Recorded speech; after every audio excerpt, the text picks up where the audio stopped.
Good evening, visitors. Welcome to the Australian War Memorial's last post ceremony. My name is Craig Burrell, and joining us today from the Royal Australian Air Force is Wing Commander Michael Spencer. We welcome the veterans who have served, those that are still serving, and the families that love and support them. We acknowledge the members of RSL and Services Clubs Association, RSL Victoria, and RSL Queensland, who are watching the broadcast of this ceremony across Australia. During this evening's ceremony, wreaths will be laid at the base of the pool of reflection by visitors to the memorial. If you are able, please stand and join in singing the national anthem.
The Australian War Memorial was the vision of Charles Bean, Australia's First World War official historian. Bean landed with the Australian troops on Gallipoli and stayed with them at the front through to the end of the war. The idea of this national memorial and museum came to him at Pozières, France, in the depths of the bloody fighting of 1916. Bean's idea was that this would be a place where families and friends could mourn their loved ones buried in faraway places. It would also be a place that could help all Australians understand what these men and women had endured and what they had done for us. Bean's vision, to which we remain true, is best expressed as inscribed in the entrance to the memorial's galleries. Here is their spirit, in the hearts of the land they loved, and here we guard the record which they themselves made. Tonight, we will read the story behind just one of those on the Roll of Honour, which lists the names of more than 102,000 men and women who have given their lives for us in war and on operations for more than a century. But first, we present a lament, Flowers of the Forest. Wreaths or floral tributes will now be laid at the base of the pool of reflection.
Today, we remember and pay tribute to Flying Officer Charles William Walker. Charles Walker, the son of Edwin and Myrtle Walker, was born on the 19th of February 1909 in the inner Adelaide suburb of Brompton. Nicknamed Chiller, Walker grew up in Adelaide and soon became known as an excellent cricketer. He made his first-class debut for South Australia in 1929 at the Sydney Cricket Ground, and his form led to his inclusion in the 1930 Australian Tour of England. On the 29th of October 1932, Walker married Daphne Gaskin at High Church. While his cricketing career continued, a succession of finger injuries meant that he missed the 1934 England Tour. He was chosen for the 1938 Ashes Tour of England, but again suffered a succession of injuries and did not play in a test. Walker enlisted in the Royal Australian Air Force on the 3rd of February 1941, and after training in Australia, was assigned to 14 Operational Unit, which operated from RAF Cottesmore in Rutland, England, training night bomber crews. As part of the Empire Air Training Scheme, Walker was one of almost 27,000 RAA pilots, navigators, wireless operators, gunners and engineers who joined Royal Air Force and Royal Australian Air Force squadrons in Britain throughout the course of the war. Walker was transferred to 50 Squadron, which took part in the RAF's strategic bombing offensive against Germany. It re-equipped with Avro Manchester twin-engine medium bombers in April 1942 and contributed 17 Manchesters to Operation Millennium, the 1,000 aircraft raid against Cologne in late May 1942. The squadron then re-equipped with 4-engined Avro Lancaster bombers. On the 17th of December 1942, Walker was a crew member of a Lancaster that was involved in a raid over Soltau in Germany. After taking off just after 5 p.m, the aircraft was not heard from or seen again. It was assumed that it had been shot down while over the target, and with no further information available, the crew members were presumed dead. Flight Lieutenant John Atkinson, Sergeant Francis Martin, Flight Officer William Rowling, Sergeant Henry Smith, Sergeant James O'Neill, Sergeant John Riley, and Flying Officer Charles Walker, who was 33 years old. Charles Walker's body was never recovered. Today, he is commemorated on the Runnymede Memorial on the banks of the Thames in London. Sometimes known as the Air Force's Memorial, it commemorates more than 20,000 airmen and women who were lost in the Second World War and who have no known grave. As a mark of remembrance and respect, the South Australian Cricket Association to this day presents the Charlie Walker Trophy to the best wicketkeeper in Adelaide grade cricket. Charles Walker's name is listed on the Roll of Honour on my left, among almost 40,000 Australians who died while serving in the Second World War. A photograph of Charles Walker, pictured at the Jasper Railway Station in Alberta, Canada, where he completed part of his air training, is displayed today beside the pool of reflection. This is but one of the many stories of service and sacrifice told here at the Australian War Memorial. We now remember Flying Officer Charles William Walker, who gave his life for us, for our freedoms, and in the hope of a better world.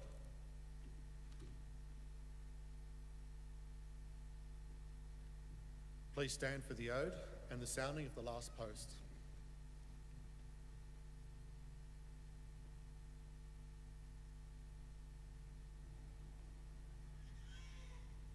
They shall grow not old as we that are left grow old.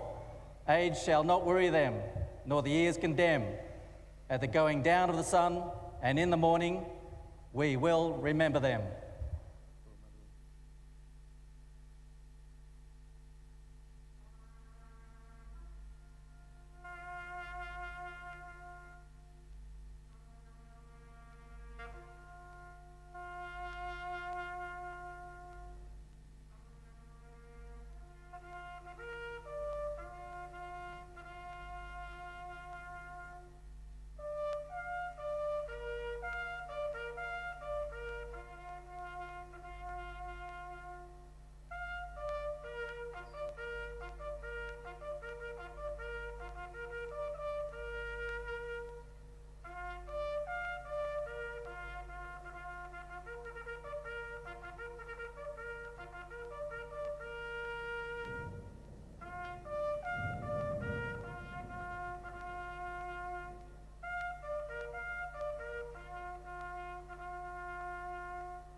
lest we forget.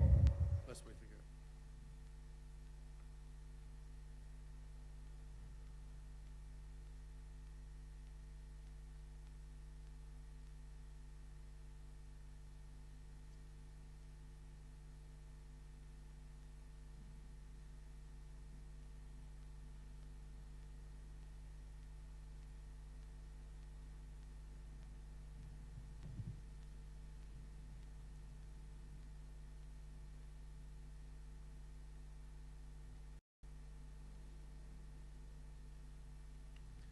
We leave you this evening with the words of the memorial's founder, Charles Bean.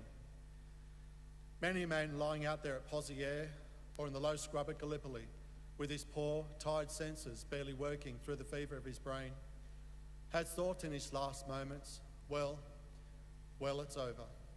But in Australia, they will be proud of this. Ladies and gentlemen, that concludes the last post ceremony. We thank you for visiting the Australian War Memorial, and we wish you all a very good evening.